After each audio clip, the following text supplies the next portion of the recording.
This is Jonah Hill, and you're listening to the only podcast that matters.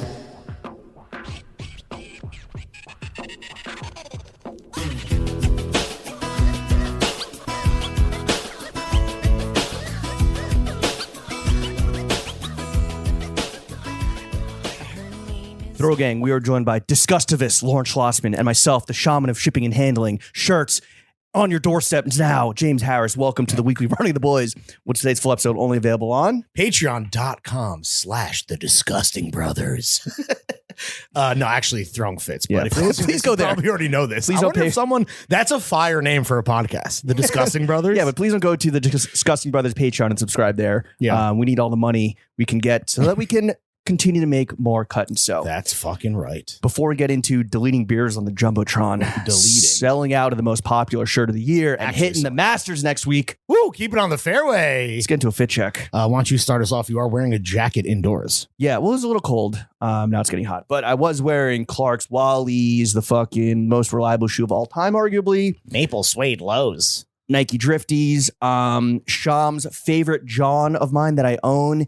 The South to West State. There's a New York Times profile on these pants. Yeah. Yeah. Last summer. I mean, the pants got more shine than the kid, bro. Yeah. Damn. South to West State. It's finally like spring weather. I can finally wear like summer, spring weight pant de lunes. It is. It has been absolutely beautiful the past 2 days where we've been inside podcasting. I love podcasting indoors. Yeah. Ab Fab, absolutely fabulous, darling. Vintage tee from the homie Frank at Leisure Center. So, explain this to me? Ab Fab is a brand or just like it was a TV show. Oh, whereas right. Yeah, The two, darling. It's like the two bitches, right? Yes, it's like the two. It was a podcast. It was two British podcaster bitches, just chilling in their like shitty little town, but they like loved fashion and I don't really know. It's like fish out of water. Like we're too good for this. Like, you know, my dad was weirdly into it and would like drop references to it all the time when I was growing up. So when I saw this, I was just like, I need to get fucking. What's the British version of podunk like? Manchester. Yeah, Birmingham. Yeah. The Sheffield. That have you seen that clip going viral of like the two hating ass bitches with their podcast? Like, yeah. Well, that's yes. Is that what you were joking like referencing? No. Oh, okay. That's like literally what the show is. Ab Fab. They didn't have a podcast. Shows like no, of course not. But they're just like haters. They're just haters. Right. Like all podcasters. Yeah, catch it on the beeb. Mm-hmm. In honor of Succession being back on my Kendall Roy shit with this CP company, like stealth, like rich guy jacket. You kind of look, honestly, more like Ethan Hunt, dude. Yeah. Ethan Hunt and Kendall Roy weirdly have like that Venn diagram of John's has some weird crossover where it's like performance suburban gear and just non-descript hats and things of that nature. Yeah, like undercover, wealth / undercover spy gear. No, it's fucking Spook Johns. 100%. Yeah, it would be awesome if Kendall Roy actually wore Cheapy though. I don't feel like that's. Does Cheapy make brown jackets? Because then there's a shot. You mean Jeremy Strong in real life? Yes. He really dresses like fucking garbage. Well, literally like a brown garbage bag. Manny name ring.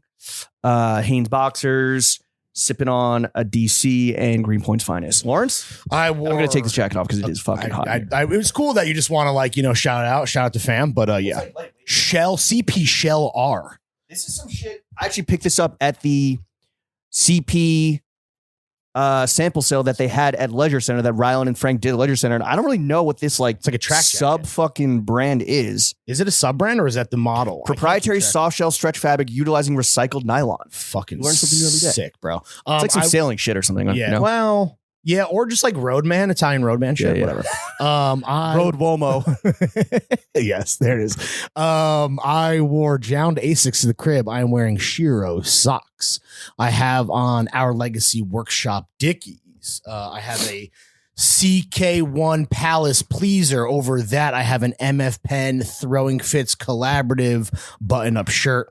I have a white rodeo hat on my dome. Rolly is on the wrist. Wedding ring on the fingy. Wifey on the pinky. New York adorned in the motherfucking lobe. Sipping on a DC as well. And a little sidecar of Greenpoint's finest. And let's do the fucking show. Pulled up to the stew looking like a caterer at Logan Roy's birthday party. You always have a comment. Come on, dude. That's what our friendship is born in. It's funny because, yeah, I guess. But like at a certain point, I'm like, over it. Okay.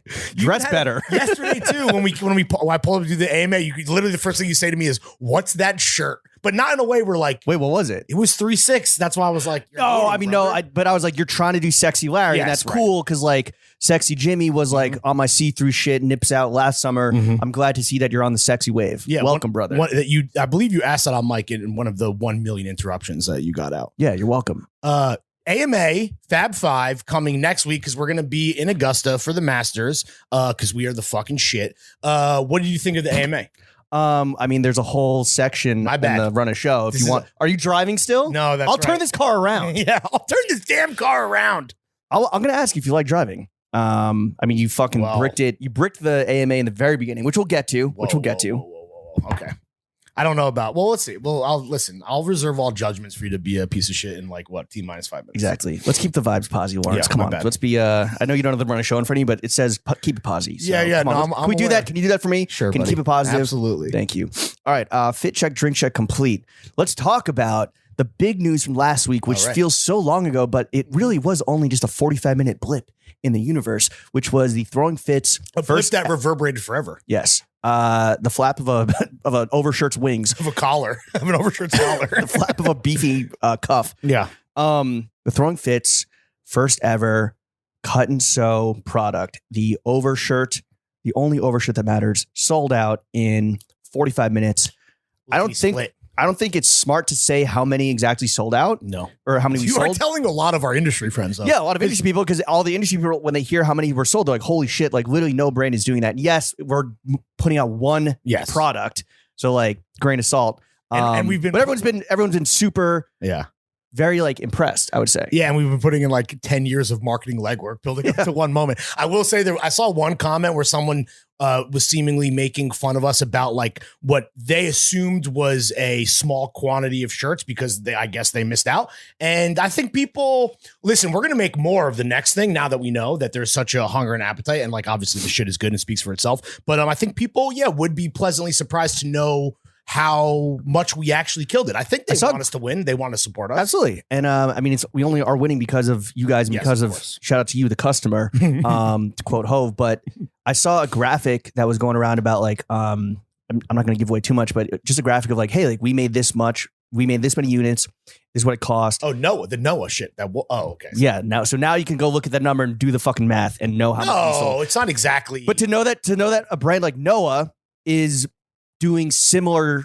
quantities, that graph is from like 10 years ago. it's from like 5 years ago. Okay. It's pretty crazy. Yeah, no, well, they're kind of like slow made stuff. Like it's not, I mean, obviously it's not fast fashion, but like I think that Noah versus like all like the brands that people think are maybe like on a lot of backs, but really you would never see anywhere outside of like New York. I feel like Noah keeps it pretty much like small. No, I'm just saying a brand like Noah with its visibility Yeah, I guess and it the fact that seems it is like such an established brand, because Yeah. that was a graphic from 6 years ago when I don't know when they exactly were. They launched for the second time when I was still at Complex. So it Same. was pre 2016, maybe Mhm. like 2015, 2016. Excuse me. So like a brand of that visibility and Caliber. like success and caliber was, yes, 5 years ago, putting out similar quantities as two little old podcasters. Yep. But just want to say Thanks, guys. thank you to everyone that copped. It was super encouraging, and we upped the amount of what we're going to do next when we saw the appetite at this price point. And that's a few months down the line, but we're also working on like a fucking more run of the mill merch. We're trying to shorts, drop obviously once a month, right? Well, I mean, that's ambitious, but yeah, we got that would have been fine. We got a fucking tee on deck. A lot of people were asking me about the shorts. Like we're working on it. Shorts are imminent. Shorts are coming. the next TF product. I feel like Ethan Hunt defusing his bomb. Dan, dan, dan, dan, dan, dan. Oh no, dude. Dan, I'm dead.